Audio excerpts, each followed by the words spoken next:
in Washington, D.C., Congresswoman Jasmine Crockett comes face-to-face with Judge Aileen Cannon, the very judge who silenced her 8 years ago. Judge Cannon, now under investigation for a troubling pattern of unusually harsh sentences against people of color, believed she was still in control until Jasmine spoke up, exposing buried rulings and racial bias. Will the truth finally pierce the robe or be buried beneath it once again? Stay with us.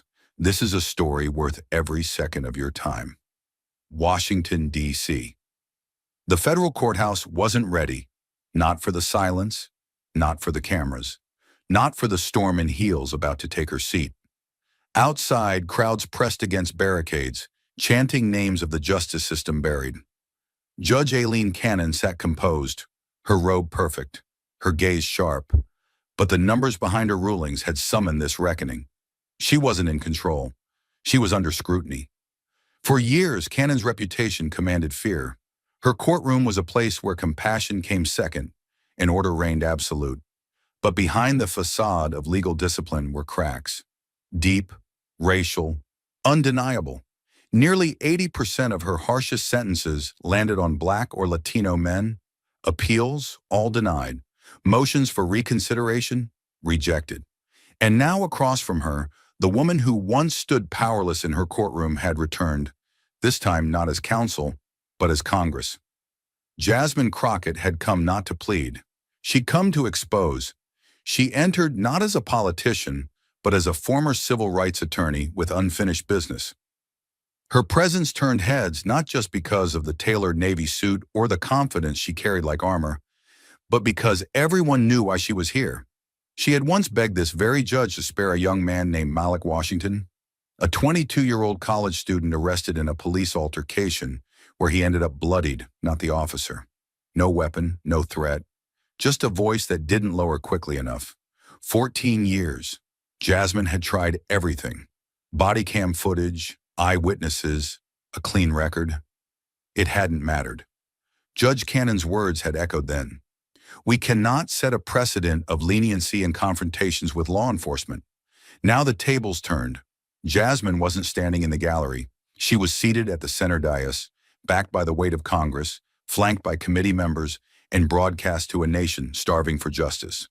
Cannon didn't flinch when their eyes met. But Jasmine, she didn't blink either.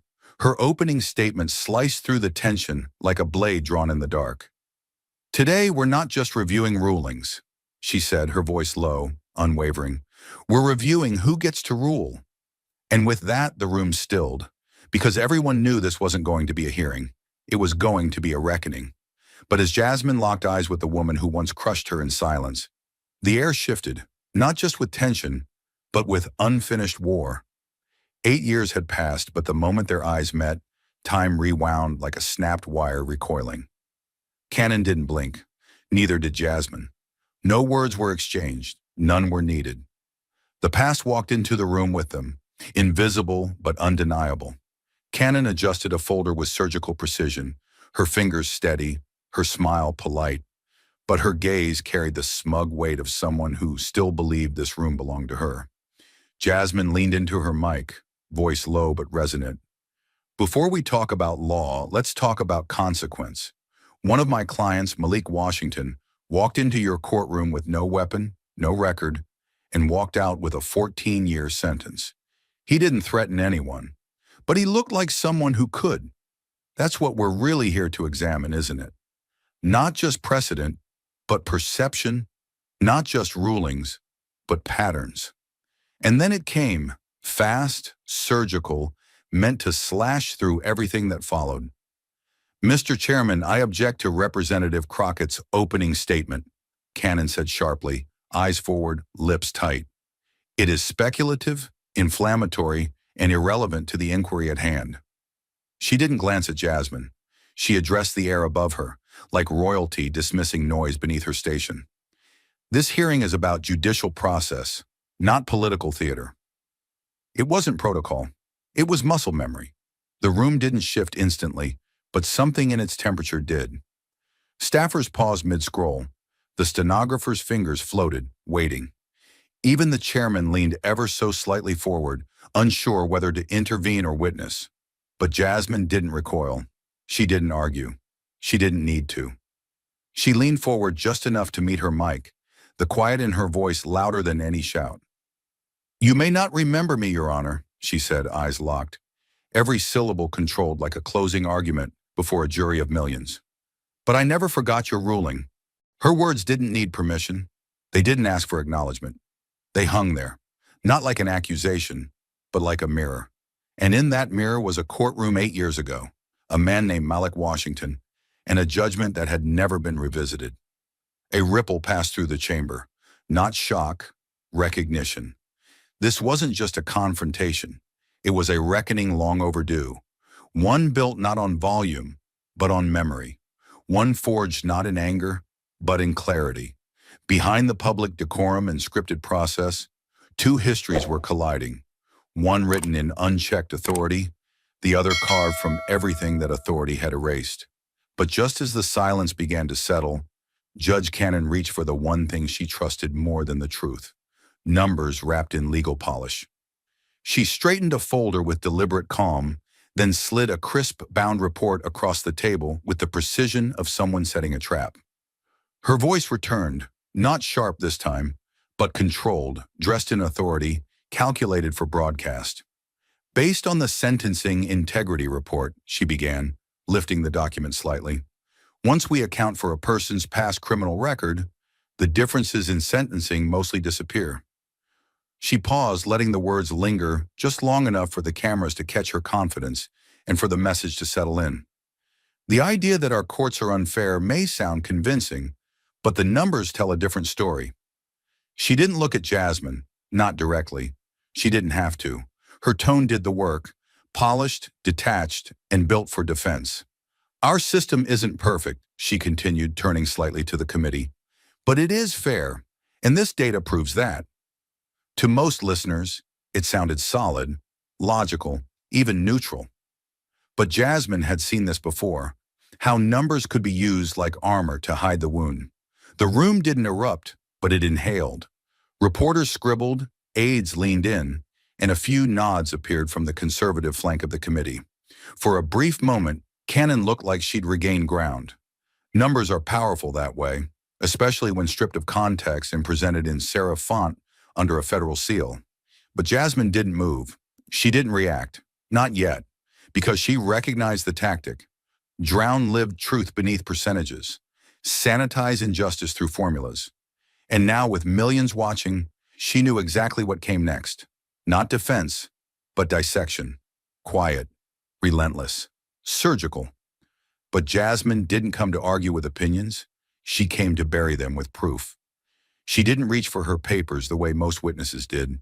There was no rustling, no shuffle of nervous hands. Jasmine Crockett opened the folder in front of her like it contained the final pages of a book she'd spent her career reading and rewriting. Her hands moved with purpose, not performance. Her voice was low, unwavering. The tone of someone who knew the truth wasn't on her side. It was in her hands. "According to the U.S. Sentencing Commission's 2022 report," she began, lifting the document as if it were a ledger of the system's unspoken debts, "Black defendants receive prison sentences that are, on average, 19.1% longer than white defendants for the exact same crimes, even when they have no prior record." She didn't raise her voice. She didn't need to. The weight was in the silence that followed, how even the air seemed to hold still, waiting to see who would deny what everyone had just heard. "Let me give you one example," she said, her eyes locking with Cannon's, not in defiance, but in deliberate recollection. Two men, same crime, possession of 50 grams of methamphetamine with intent to distribute. Neither had a criminal record. Both were arrested in the same district, tried in the same year, under the same judge. The pause that followed wasn't dramatic. It was respectful, like a moment of silence for justice unserved. Then she delivered it. The white defendant received 4 years. The judge cited strong family support and potential for rehabilitation. The black defendant received 10. The justification? Need for deterrence and protection of the community. The words didn't just expose a double standard. They revealed a double life. One lived freely, One lived under suspicion, born of nothing but appearance. She let the facts breathe, not to grandstand, but because she understood something Cannon never had to learn. When you've lived inside the margins of power, silence is not absence. It's compression. Jasmine knew this wasn't just a statistical difference. It was a cultural wound with legal paperwork. A courtroom had looked at two men and decided which one was salvageable and which one was dangerous. Same judge, same courtroom, same law, different futures. A tremor ran through the chamber, but no one dared move. The impact wasn't loud. It was heavy. Reporters stopped typing. Committee members looked down, unsure what part of their notes still made sense. Over 12.3 million people were watching. But in that moment, all eyes were on one truth hanging between two women. Jasmine didn't smile. She didn't blink. She simply existed in the space her facts had created. A space so honest it couldn't be argued with, only absorbed. It wasn't drama. It was documentation, and it was only beginning to burn. But the more Jasmine pulled back the curtain, the more something shifted behind Cannon's eyes, controlled fury looking for an exit. Judge Cannon had built her entire reputation on control, of the courtroom, of tone, of perception. But now, with the spotlight no longer hers to command, and the facts stacking like quiet indictments, something in her began to fray. Her hands no longer rested calmly atop her binder. One thumb tapped lightly against the edge of the table. Nervous, involuntary. Her gaze, once cool and sweeping, narrowed slightly, as if Jasmine's words had stopped being arguments and started becoming threats. Her breathing remained steady, but her eyes were louder than her breath. She wasn't used to being challenged with receipts, with math, with names. She was used to robes and respect and silence. And now in front of the cameras, the country, and a woman she once buried with a sentence, she was cornered. The defense she launched next wasn't from the law. It came from the reflexes of privilege. Maybe if your kind stopped blaming the system, you'd learn to succeed within it. The words dropped like a grenade wrapped in civility. The room didn't erupt. It collapsed inward. A stillness washed over the chamber so suddenly, it was as if the oxygen had been sucked out. A young clerk at the end of the gallery knocked over his water bottle, forgot to pick it up. Another aide visibly froze, stylus hovering midair above her tablet. Even the automated camera on the side wall seemed to hesitate, caught mid-pan, as if unsure whether it had just heard what it heard. A sentence like that didn't need to be screamed to be seismic. It was quiet, dismissive, offhand. And that's what made it dangerous. It wasn't rage. It was reflex. And that reflex was loaded. Across the table, Jasmine didn't speak. Not immediately. She didn't look at the committee. She didn't even blink. Her hands stayed folded neatly on the table, but her spine straightened. Not in offense, but in focus. Her expression didn't change, but the silence around her did. It thickened. It waited. She let the weight of the remark sit exactly where it landed. On the record, on camera, under oath. Then she looked up. Not to glare, not to confront, just to meet Cannon's eyes fully, as if to say, "You've finally said out loud what so many have always heard without words." And when she spoke, her voice was steady, low, unhurried, but the room recoiled like it had been hit. "Did you just say, 'you're kind,' on the record?" There was no venom in the question, no accusation, just clarity so sharp it drew blood without ever showing a blade. It wasn't a comeback, it was a corner. And for the first time since the hearing began, Cannon didn't answer. Because sometimes the most damning response is silence. Jasmine let the silence from Cannon's words settle, then pierced it, not with outrage, but with evidence. Her expression didn't change, but her presence grew heavier, more precise. She leaned forward slightly, clicked a small button on the touchpad in front of her, and the overhead lights dimmed as the giant projection screen behind her flickered to life.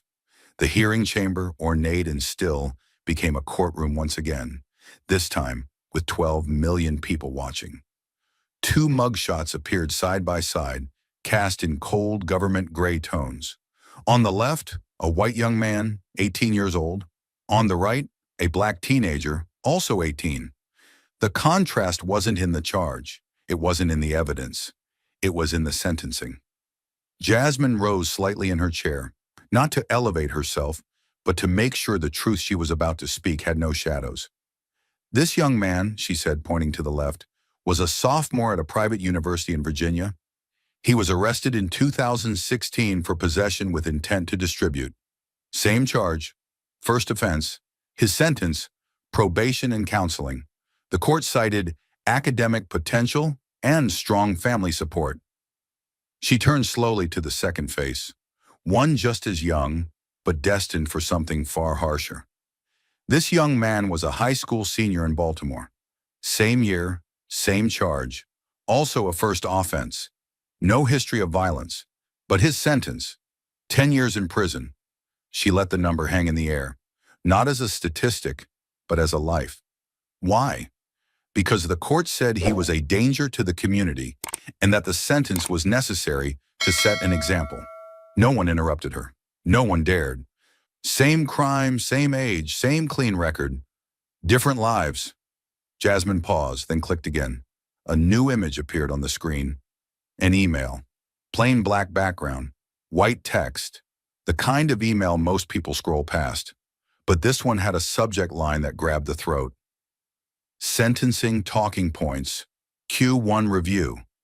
And in bold beneath it, a sentence that made the entire room hold its breath. She didn't explain it right away. She let every person in the chamber read it for themselves. Then her voice dropped into the kind of quiet that demands complete attention. This email was obtained from an internal leak within the Office of Judicial Administrative Policy, she said calmly, her gaze never breaking from the audience. Written by then Chief Advisor Aileen Cannon. The air stilled. And then, word for word, she read it aloud, so it could be entered into history. We need to increase sentencing in inner-city robbery cases for deterrence optics. She looked up. Her tone sharpened, not in volume, but in clarity. Not deterrence of crime, deterrence optics. There were no murmurs now, just stillness. The kind that arrives when people realize what they thought was a debate is actually a revelation. Jasmine delivered the final fact like a closing argument. This document was verified last month by the Congressional Ethics Committee. She didn't need to add anything more. The truth had already done its job. It had exposed the unspoken policy of perception over justice, strategy over fairness, where sentences weren't decided just by law, but by image, and where that image, more often than not, was shaped by race, by zip code, by skin. This wasn't just about two young men. It was about the thousands they represented. And in that room, with the lights low and the screen still glowing behind her, Jasmine Crockett wasn't making a case anymore. She was making history, but Jasmine wasn't finished, because some truths aren't just written, they're recorded. She reached under her stack of documents and pulled out a small square speaker. Unassuming, matte black, no label, no theatrics. The room tensed, sensing a shift. She didn't raise her voice or explain. She simply pressed play. A short crackle of static filled the chamber, sharp as a match strike. Then, clear as a gavel falling, came the voice, measured, composed, undeniably real. It was Judge Aileen Cannon, not from the bench, not filtered through transcripts. This was her, unguarded, private, and precisely the kind of voice you never expect the public to hear. Minorities don't need leniency, Cannon's voice said flatly. They need discipline. It wasn't screamed. It wasn't snarled. It was stated, like policy, like fact, not with malice, but with conviction.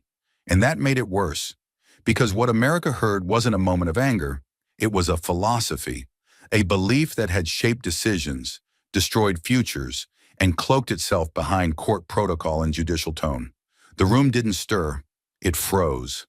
The temperature dropped a degree as every soul in that chamber processed what had just been laid bare. This wasn't a headline.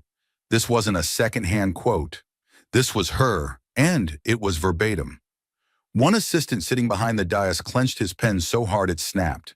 Someone in the gallery whispered, "Did she just say that?" But the whisper felt like a scream in the stunned silence.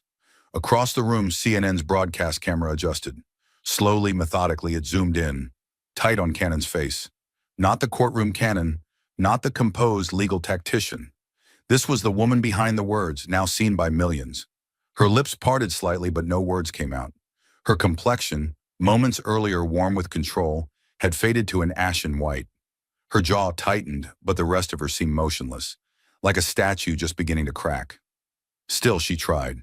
She adjusted her shoulders, straightened her back, attempted to summon the posture of authority.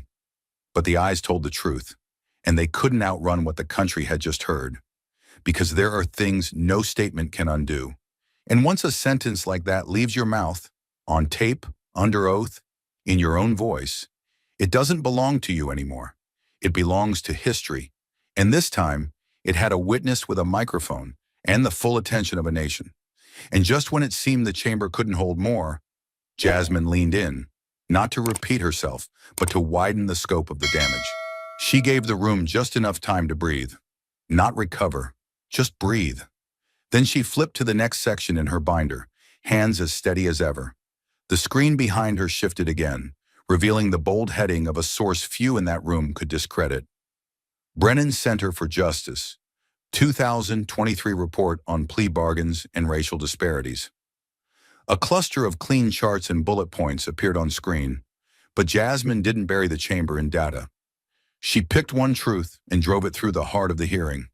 The Brennan Center, she said, looking not at her notes but straight at the dais, found that defendants of color consistently receive plea deals that are less favorable than their white counterparts, even when charged with the same crimes, and even when they have the same criminal history. Her voice was clear, but it carried the weight of everything left unspoken by those numbers. No one interrupted. Everyone listened. That means a person who's guilty but white walks out with probation, while a person who's guilty and black pleads to 5 years just to avoid 10. There was no anger in her voice, just gravity. Because this wasn't a political talking point. This was a legal reality, a pattern so common it no longer shocked, only wounded. Jasmine let the silence stretch just long enough for the image to form in the minds of those watching. 2 men, same courtroom, same charge, different futures. She didn't raise her tone. She didn't need to. This isn't about behavior. It's about belief, about who the system thinks is worth a second chance and who it doesn't. Her words weren't aimed at one person. They echoed toward everyone who'd ever dismissed racial disparities as anecdotal. Then, just as the weight of those words settled, Jasmine reached for the remote again. Another slide, another report. This time, the logo of the Pew Research Center appeared, clean and official. Below it, 2022 Judicial Nomination Study, and beneath that, a single line highlighted in yellow. According to Pew, she continued, voice steady but sharpened, nominees of color, black and Latino especially, are confirmed to federal judgeships at rates 40% lower than white nominees with the exact same qualifications. The room didn't shift, but the energy inside it tightened. Jasmine wasn't just building a case. She was holding up a mirror. So even before someone puts on the robe, the door is already harder to open if you're not white. Not because of merit, but because of perception. Again, her gaze swept the rows of seated members, pausing on no one, addressing everyone. And that's not a theory. That's a pattern. A pattern written not in opinions, but in outcomes. Not whispered in corners, but printed in federal data. And Jasmine, calm, unwavering, composed, had just made sure it could no longer be ignored. By the time Jasmine lowered her binder, the silence wasn't just respect. It was judgment. And this time, it wouldn't wait years to arrive. The gavel didn't slam. It didn't need to. Within 48 hours of the hearing's broadcast, the House Judiciary Committee, an institution not known for speed, called an emergency session behind closed doors. No ceremony, no political theater. Just one agenda item flashing across the chamber screen in block letters. Recommendation for immediate suspension. Judge Aileen Cannon. The vote was swift and brutal. 14 in favor, 4 against, no abstentions. Even members who had hesitated privately could no longer deny what the nation had just watched in high definition. Within minutes, the resolution was made public. The committee would formally urge the Administrative Office of the U.S. Courts to suspend Cannon from active casework pending full investigation. It was the kind of recommendation usually buried in months of bureaucracy. But this wasn't usual. This was historic. And it was just the beginning. Across the country, the legal world took notice. And it didn't stay silent. That same evening, the American Bar Association, a body known more for nuance than for headlines, released a rare, blistering public statement. No hedging, no qualifiers. Just this. Judge Cannon's conduct warrants immediate review for ethical violations. Those words, short and surgical, cut deeper than any news segment ever could. It wasn't just politicians calling her out now. It was her own profession. The very institution that had once praised her disciplinary consistency was now calling for her to be examined under the lens of the very rules she claimed to uphold. Editorial boards followed fast. Law journals that had once listed her speeches now questioned her case history. The shift wasn't a trickle, it was a landslide. And yet Cannon did what people in power often do when the walls begin to crack. She went to the cameras. At a press podium hastily set up in front of her Florida courthouse, she stood stiff-backed and tight-jawed, refusing to take questions. Her statement was brief but defensive. "This is not about justice," she said flatly. "This is about media distortion and political ambition." No apology, no retraction, just blame. Blame on the press, blame on the committee, blame on the narrative. But the narrative wasn't shaped by the media. It was shaped by her own voice, on tape, on record, under oath. And perhaps the most telling moment came after she stepped away from the podium. No crowd clapped.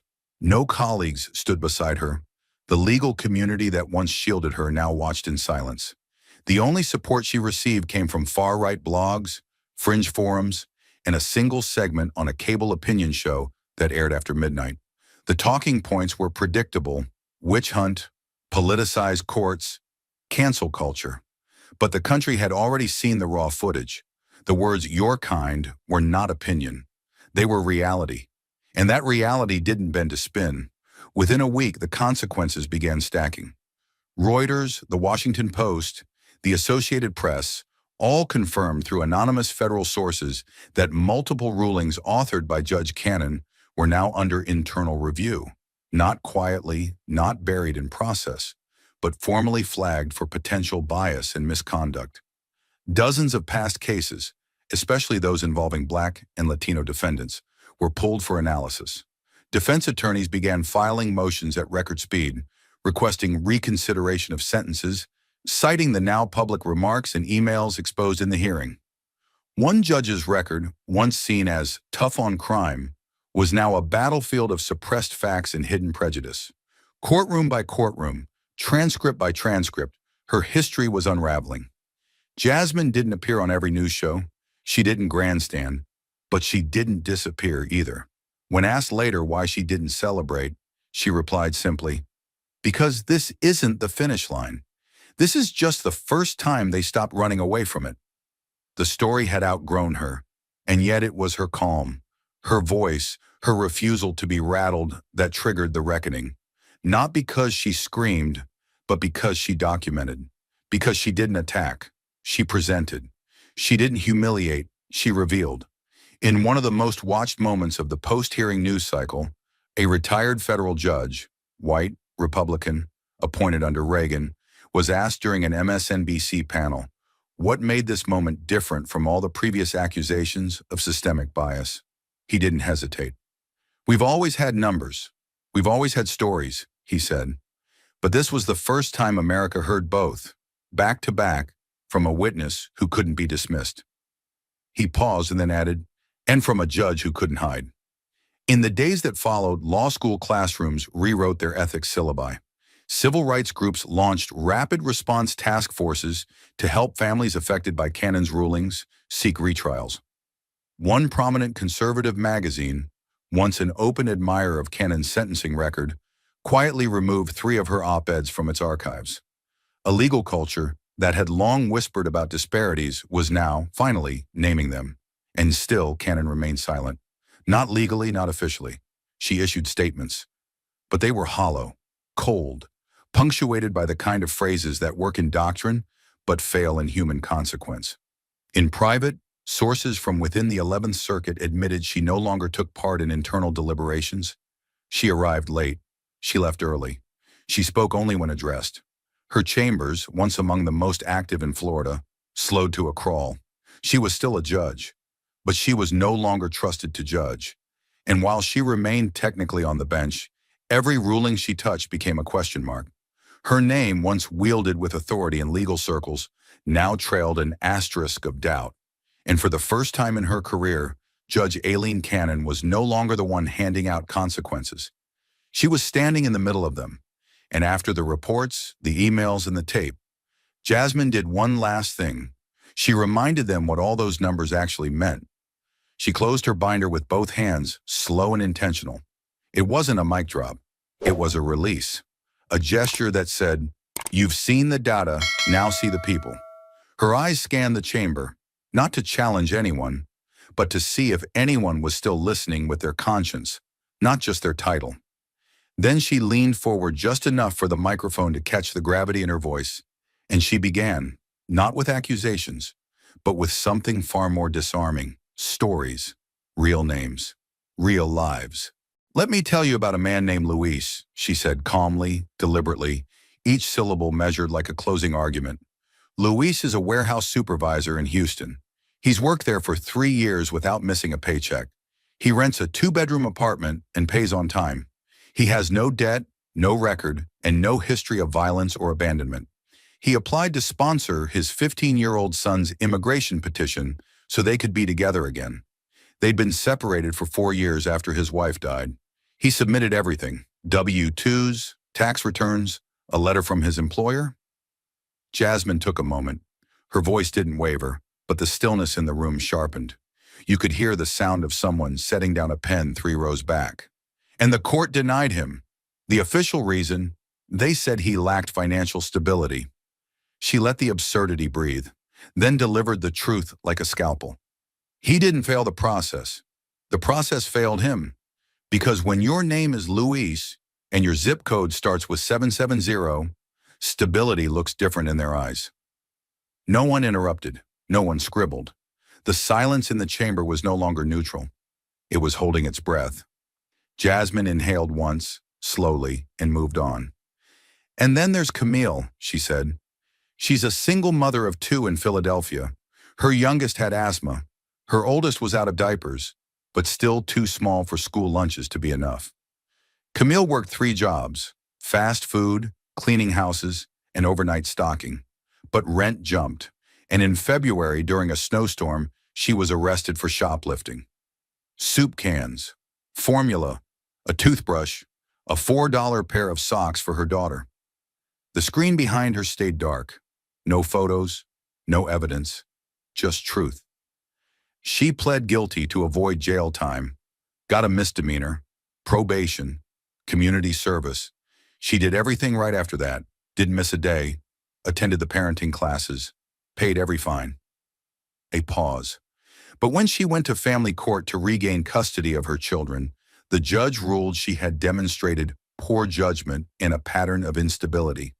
They said she posed a risk of recidivism. Jasmine's voice stayed even, but the weight in the room shifted again.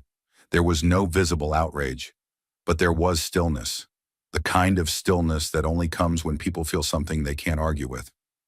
Camille didn't lose her kids because she stole. She lost them because she couldn't afford not to. For a moment, Jasmine let that story settle. She didn't rush to the next point. She let Camille breathe in the chamber, let her presence be felt even if her voice had never been heard here. And then Jasmine spoke again, but this time, not on behalf of others. "My own story isn't special." Her voice was softer now, not weaker, quieter, like someone telling the truth that doesn't need drama to sting. 5 years ago, I filed a motion to appeal a case I was handling. There were factual errors in the record, spelling mistakes in key affidavits, documents that were logged out of order, timestamps that didn't match testimony. Even opposing counsel didn't dispute all of it. Her hands didn't move. Her posture didn't change. but the intensity behind her words began to crystallize. But the appeal was denied, not because the court said the errors weren't real, but because they claimed I hadn't proven those errors would have made a difference. A slow inhale. The court said I failed to demonstrate sufficient likelihood of error. She didn't blink. I didn't ask for a new trial. I didn't ask for a miracle. I asked for review. And the door still closed. No one in the room said a word, because they didn't need to. Jasmine's voice had dropped every defense they could have reached for. These weren't hypotheticals. These weren't theories. These were human beings with stories that mirrored far too many others. And then she ended it, not with a question, not with blame, but with the one sentence that no one in the room could refute. It's not about your intent, it's about your impact. Her voice didn't rise. It didn't need to, because with those 9 words, she didn't accuse Judge Cannon. She indicted a system, and this time, it had no closing argument strong enough to cover the silence that followed. And when the last of Jasmine's words faded, the room didn't move, but Washington did. Within 24 hours, the House Judiciary Committee reconvened in an emergency closed-door session. No press, no ceremony, just a room full of lawmakers, many of whom had tried, until now, to keep their heads low, forced to reckon with what had just unfolded before the nation. There were no fiery speeches this time, no partisan sniping, just a simple resolution typed in 14-point font and passed across the table. The committee formally recommends articles of impeachment against federal judge Aileen M. Cannon on the grounds of demonstrated bias, ethical misconduct, and abuse of judicial authority. The vote wasn't unanimous. It didn't need to be. It was swift. 13 votes for, 5 against, 2 abstaining, faces white with discomfort, their pens never touching paper. No one clapped, no one cheered, but history had moved, and it had moved hard. Within hours of the committee's recommendation, the Department of Justice broke its silence. Attorney General's office issued a rare, high-level statement announcing the launch of a formal investigation into systemic judicial bias under Cannon's tenure. Not just an ethics review, a full-scale inquiry. Subpoenas were prepared, clerks and former staffers were contacted, and most notably, DOJ announced it would re-examine case patterns over a 10-year span, specifically looking at racial disparities in sentencing, plea deal approval, bail assignments, and pretrial detention outcomes. It was the kind of announcement that usually comes buried beneath weeks of red tape. This time it came in under 6 hours. Federal investigators began cross-referencing rulings, combing through internal emails, and requesting sealed memos from prior trials that had long escaped scrutiny. One anonymous source inside the DOJ told Politico, "We've never seen this level of uniformity in the patterns before, not without someone deliberately engineering it." Suddenly, cases that had been considered closed were no longer safe. Files from 2015, 2017, 2021, all reopened. Cannon's own internal sentencing memos were now admissible material. The DOJ brought in independent analysts to audit the language of her rulings, word frequency comparisons, emotional tone analyses, and keyword flags. The words discipline, deterrence, and community threat appeared disproportionately, especially in rulings against defendants of color. And then came the bombshell. Investigators uncovered a previously unreleased 2019 internal review written by Cannon herself, recommending that judges in her district maintain harsher sentencing standards to preserve the appearance of authority in urban-centered dockets. It wasn't policy, it wasn't law, but it was enough to signal intent, and in an impeachment proceeding, intent is everything.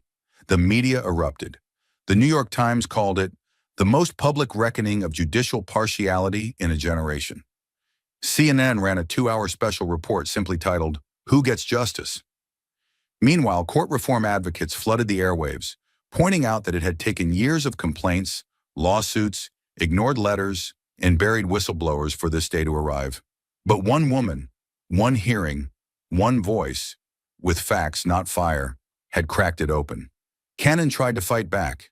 She filed a statement of rebuttal with the Judicial Conference, calling the investigation deeply politicized and accusing the House Committee of weaponizing isolated language. But the evidence wasn't isolated anymore. It was aggregated, layered, cumulative. And worse, it was televised. America hadn't just read about the bias. They'd heard it, seen it, and watched someone finally stand still in its face and speak truth without blinking. The pressure wasn't just legal, it was personal. Former clerks who had once quietly transferred out of her office now stepped forward, anonymously or through attorneys. One described a culture of presumption, not proof. Another said, she didn't break the law. She bent it, consistently, always in the same direction. Her chambers, once among the most feared and respected in the district, had become radioactive. Junior judges distanced themselves. Former allies declined comment. And Cannon, though technically still on the bench, was quietly removed from all active cases while under investigation. Every trial she touched in the past 10 years now carried an asterisk. And as for Jasmine Crockett, she didn't speak to the press. She didn't do the late-night talk shows. She posted a single sentence on her official account. This was never about a person. This was about a pattern. That sentence trended for days. In law schools across the country, ethics professors rewrote lectures. In federal buildings, staffers redrew lines between hard justice and biased power. And in communities long ignored by the judicial system, something unfamiliar stirred. Not celebration, but recognition. A kind of hope that doesn't yell. It hums, low, steady, and real. Because this time, the system was finally forced to put itself on trial. And this time, it didn't get to write the verdict in advance. And while the investigation gathered momentum behind closed doors, the consequences outside moved just as swiftly and far more visibly. It started quietly. No press releases, no op-eds. Just a series of polite, sudden withdrawals. One by one, the nation's top law schools began sending out carefully worded emails. Schedule conflicts, revised programming, unforeseen institutional priorities. But behind the professional phrasing was something far more deliberate. They were pulling the plug. Institutions that had once proudly invited Judge Aileen Cannon to guest lecture on judicial consistency and constitutional restraint were now walking her name back in silence. Harvard rescinded her spring invitation. Georgetown followed, then Stanford. Within days, a memo circulated internally at New York University Law. Any prior association with Judge Cannon should not be referenced in current promotional material. Her name, once presented as a badge of legal credibility, had become a liability. Faculty members who had once championed her disciplinary clarity began to fall conspicuously quiet. Some issued soft apologies. Others avoided the topic altogether. Students at Yale Law School organized a panel titled, "When the Bench Fails the People." Cannon's photo was the cover slide. The message was clear. This wasn't about tradition anymore. This was about accountability. No more lectures, no more panels, no more pretending that objectivity could be weaponized and still be called justice. Meanwhile, the media, famously obsessed with courtroom drama, made a different choice. They didn't rerun the hearing in full. They didn't loop the audio of her words or the moment Jasmine said, "Did you just say, 'you're kind', on the record?" That moment had already played enough. Instead, what aired across 3 major networks that Friday night was something far simpler and far more damning. It was a 14-second clip. No voiceover, no commentary, just footage of Judge Aileen Cannon leaving the federal courthouse in Miami through the rear loading dock exit. The sunlight had already faded.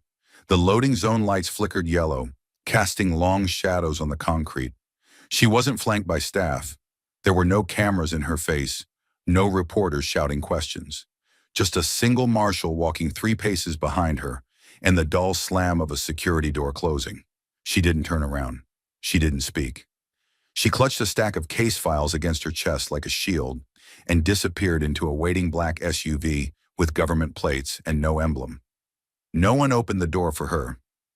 That image, more than anything she'd said in her own defense, was what America remembered. A judge once seen as immovable, reduced not by scandalous spectacle, but by the silent erosion of credibility. And it didn't take a narrator to explain what that meant. The door had closed behind her, but the country had already seen enough. The networks played it once, then again. Then it became background footage in news segments, not about her, but about institutional bias, about overdue reform, about the myth of impartiality.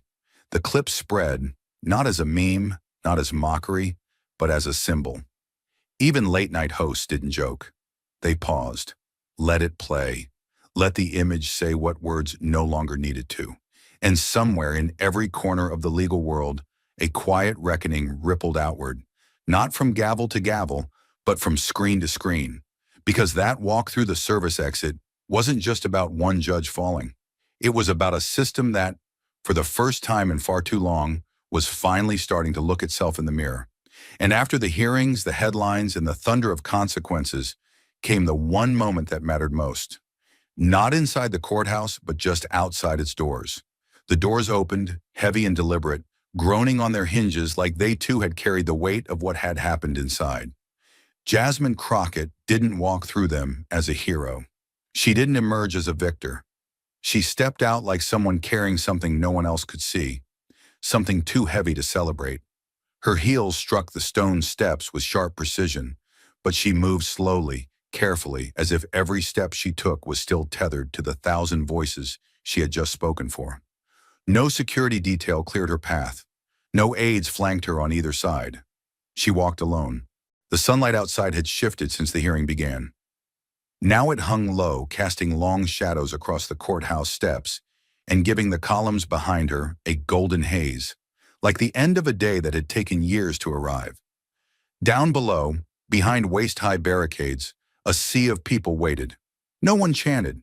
No one clapped. The usual roar of political spectacle was absent. Instead, there was something harder to explain, something colder. Silence, dense and unbroken, as if even breath felt too loud for this moment. She passed the press line. Cameras clicked mechanically, but no reporter dared shout her name. Microphones were lifted, but left unanswered. The restraint wasn't courtesy. It was reverence. Jasmine's eyes didn't flinch, didn't sweep the crowd for validation.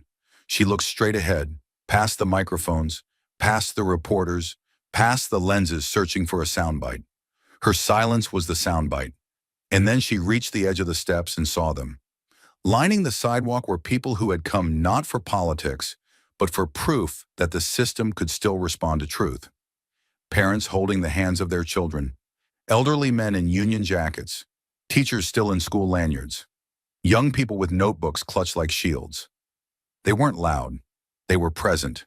And in their presence, they said more than any slogan could. They held signs, not the kind with logos or hashtags, but homemade, handwritten, worn by weather and waiting. One read, "Truth doesn't tremble." Another, "Justice is not neutral." But the sign that stood tallest, held in both hands by a man with tearful eyes and a trembling jaw, said it all. "Your kind? We built this court." Jasmine saw it. She didn't react. But something behind her gaze shifted, like a wall giving way to memory. Then from the side of the crowd, a figure stepped forward. Not loud, not frantic. A girl, young, 14, maybe 15, dark brown skin, hair tied in a tight ponytail. She wore a school backpack and gripped a blue spiral notebook to her chest with both arms. She didn't raise her voice, she didn't wave. She simply asked. "Excuse me," the girl said softly. The silence around her parted like water. Jasmine stopped. Their eyes met. "Do you think—" The girl's voice quivered, but never broke. "Do you think I could become a lawyer, even if I've never met one?" For the first time all day, Jasmine's shoulders dropped, not in defeat, in recognition, in the weight of everything she had just carried suddenly becoming visible in the face of someone she didn't know, but already understood. There was no filter on the girl's question, no performance, just honesty, just hope, hanging naked in the air between them. Jasmine stepped forward, not rushed, not theatrical. She crouched down, knees to the pavement, so their eyes were level. So the building behind her no longer towered over the girl, but stood behind her, like a promise instead of a wall. Jasmine didn't look at the cameras. She didn't scan for who was watching. In that moment, the only thing that mattered was the girl and the space between her question and the answer. Then, with a calm that could quiet hurricanes, Jasmine spoke. You don't need to know one. She smiled, not wide but warm, full, unshakable. You just need to be one? The girl didn't speak. Her eyes did. They filled, not with tears but with certainty, with something harder than belief, understanding. The kind that comes not when someone tells you you're possible, but when they show you. Jasmine reached out and gently touched the girl's notebook, pressing 2 fingers against it. No speech, no directions, just connection. And in that moment, the crowd didn't cheer. They exhaled, as if they'd all been holding their breath, waiting to see what justice actually looked like. Not in legal doctrine, not in articles, but right there, in the face of a girl who had never seen a lawyer that looked like her, being told that she didn't need to find a door that would open for her. She was the door. The cameras caught none of the dialogue, but they captured the posture, the gaze, the symmetry of that image. One woman rising from a system she'd confronted. One girl rising into the system she was about to enter. Later that evening, the moment would go viral. Not because it was dramatic, but because it wasn't. No lights, no quotes. Just the stillness of 2 people. One giving back everything she never received. The other finally seeing a path that didn't require permission to walk. And for the first time in a long time, justice didn't feel abstract. It didn't feel cold or procedural. It felt like eye contact. And it spoke like truth. And after the hearings, the headlines and the thunder of consequences, came the one moment that mattered most. Not inside the courthouse, but just outside its doors. The lesson didn't arrive with a gavel. It didn't come printed on an ethics report or written into a resolution passed by a committee. It arrived in the quiet, in the space between outrage and reflection, in the way people looked at each other after Jasmine spoke, not as opponents, not as partisans, but as witnesses. Witnesses to a truth that had always existed, but had rarely been acknowledged with such precision, such restraint, such force. Because what Jasmine offered wasn't just a testimony, it was a mirror. And what that mirror showed was the quiet machinery of exclusion. Dignified, procedural, and devastatingly consistent. Justice isn't just what happens in a courtroom. It's what happens before the first word is spoken. It's the invisible calculus that decides who gets the benefit of the doubt and who gets the maximum sentence. It's the difference between being seen as redeemable and being labeled a warning. That was the lesson. Jasmine didn't say it directly. She didn't have to. It lived in every example she gave, every number she recited, every story she let hang in the air long enough to hurt. She knew that people don't fear the truth. They fear what it demands of them once it's spoken. For years, the system had relied on silence, not just from victims, but from those inside it who knew better and chose convenience over conscience. Jasmine had walked into that hearing as someone the system had once tried to silence. She walked out as someone who had made silence impossible. That's the power of truth when it's delivered without apology, when it doesn't need to shout because it's carried by something heavier than anger. Clarity. And clarity doesn't just change minds. It changes atmospheres. But the deeper lesson, the one that settled like smoke long after the cameras stopped rolling, was this. You cannot correct what you refuse to see, and you cannot see what you've taught yourself to rationalize. Jasmine didn't ask the system to feel. She asked it to look at its patterns, its outcomes, its excuses dressed as objectivity. She didn't demand remorse, she demanded recognition. And the difference mattered, because recognition makes silence harder to maintain. And that's where change begins, not with policy, but with discomfort. The lesson lived in how Cannon looked away, in how the court staff froze when the recording played, in how no one rushed to defend her afterward. Because deep down, everyone in that room knew what they had heard wasn't an outburst, it was a worldview, sanitized, systematized, weaponized through routine. Jasmine cracked it open, not with drama, but with fact. She didn't beg to be heard. She made not hearing her no longer an option. Justice in that moment was no longer a legal principle. It was a lived condition. It was Camille losing her children for shoplifting dinner. It was Luis being told 3 years of employment still made him unstable. It was a young black woman being denied a rightful appeal because clerical error didn't prove harm. And that was the most haunting truth Jasmine delivered, Not that the system had failed, but that it had succeeded exactly as it was designed. The moral wasn't tucked inside legal nuance. It was scrawled across the record like a bruise that kept being pressed. And what Jasmine asked was simple. What if we finally stop pretending this isn't intentional? That question, unspoken but undeniable, is what stuck in the bones of everyone who watched. Not just lawmakers, not just lawyers, everyone. Bus drivers, students, clerks, viewers who had never stepped foot in a courtroom but knew injustice by instinct. They didn't need to be taught what bias looked like. They just needed someone brave enough to name it in a room that had never been forced to listen. And still, Jasmine asked for no applause, no vengeance, no reversal of fortune. Her point wasn't to take power. It was to reveal what happens when power is never questioned, when wearing a robe becomes a shield from accountability, when the language of law is used to excuse the absence of fairness. What she exposed wasn't illegal.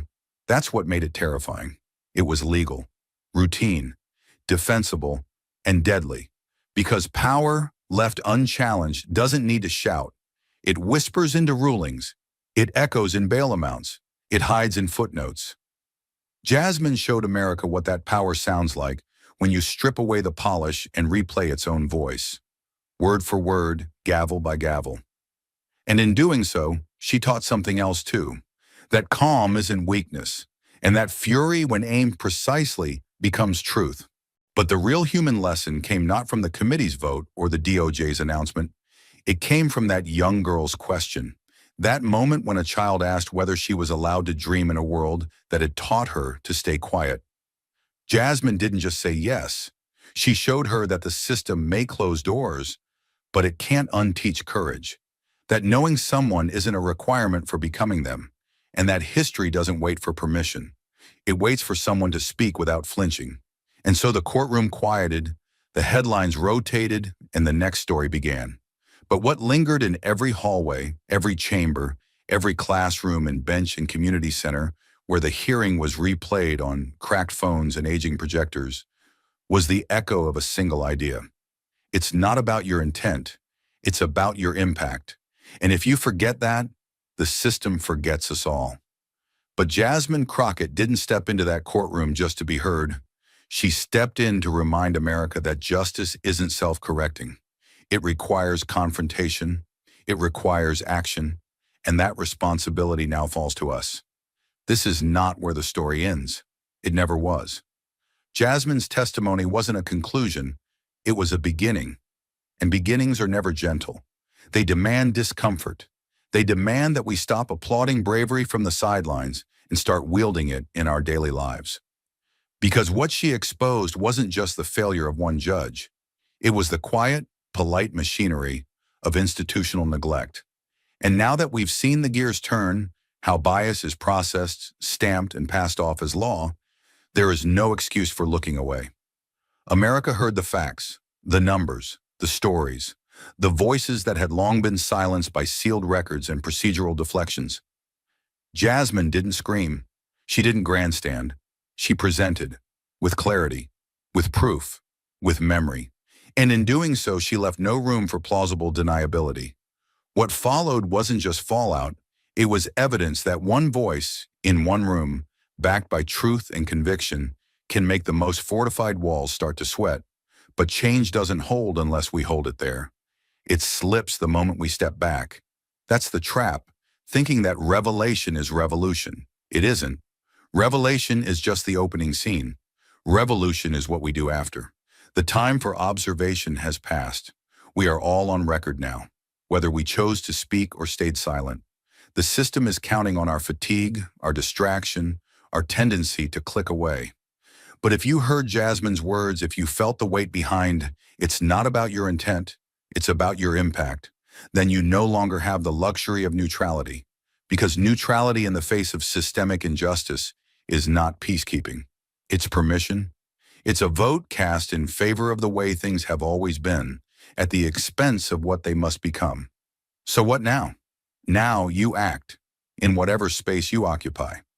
You act not out of guilt, but out of clarity. Out of the understanding that justice doesn't trickle from the Supreme Court down. It rises from classrooms, from courtrooms, from conversations where people finally stop editing their truth to keep others comfortable. It rises when you challenge a sentencing policy that's buried under bureaucratic jargon, when you vote in local elections that appoint judges with unchecked power, when you ask why black teenagers are labeled threats while white ones are called troubled, and when you refuse to accept that silence equals civility. You act by learning the names of the judges on your ballot, not just the celebrities on the bench. You look up their records. You attend school board meetings where disciplinary policies are often early blueprints for courtroom disparities. You listen, especially to the stories that don't end with perfect victims or clear heroes, because real justice lives in the gray, and that's where the work begins. And if the work feels slow, that's because it is. Real change doesn't come with hashtags or headlines alone. It comes when uncomfortable truths are no longer considered radical, but required reading. It comes when we stop waiting for perfect messengers and start honoring imperfect ones who still dare to speak. You don't need to hold a microphone in Congress to demand accountability. You can start by asking better questions at dinner tables, town halls, and jury pools. You can start by no longer letting polite silence swallow ugly realities. Because the system banks on your exhaustion. It thrives when you believe your voice is too small to matter. It wins when you scroll past a statistic because you think someone else will care for you. But here's the truth. Power only listens to pain when that pain is organized, when it refuses to dress itself up in respectability just to be heard, when it stops asking for permission. So maybe you're not a lawyer. Maybe you've never stepped foot inside a courtroom. That doesn't mean this isn't your fight, because injustice is a ripple, and it eventually touches everything. It's in the school where a child is suspended for attitude instead of being asked what happened. It's in the job application tossed out because of a name that sounds unfamiliar. It's in the headline that says, "Unarmed black man shot," and the follow-up that says, "No charges filed." So don't wait for the next viral moment to feel something. Let this moment move you to do something. Volunteer at a bail fund. Join a jury and speak truth into that room. Organize a voter registration drive, not just in swing states, but in overlooked zip codes where silence has been weaponized. Ask your city council who sets police discipline guidelines. Ask your school board how many suspensions last year involved students of color. Ask your heart why it took a courtroom breakdown on live television to believe what your neighbors have been saying for decades. Because what Jasmine Crockett did in that hearing wasn't magic. It wasn't even new. It was memory made visible. It was pain made plain. And it was truth that finally refused to be polite. You don't need a platform like hers to do the same. You just need a spine, a voice, and the refusal to keep pretending that justice is inevitable. It isn't. It's built, brick by painful brick, by people who show up after the cameras turn off. So show up. And when you do, bring others with you. Because the fight doesn't end when the gavel drops. It begins when someone like you refuses to leave the courtroom in silence. Thank you for watching until this moment and for standing with us on this journey for justice. Your support means everything. Like, subscribe, and turn on notifications so you never miss what's next. And we'd love to hear your thoughts. Leave a comment below and let us know what moved you most in this story. Together, our voices make a difference.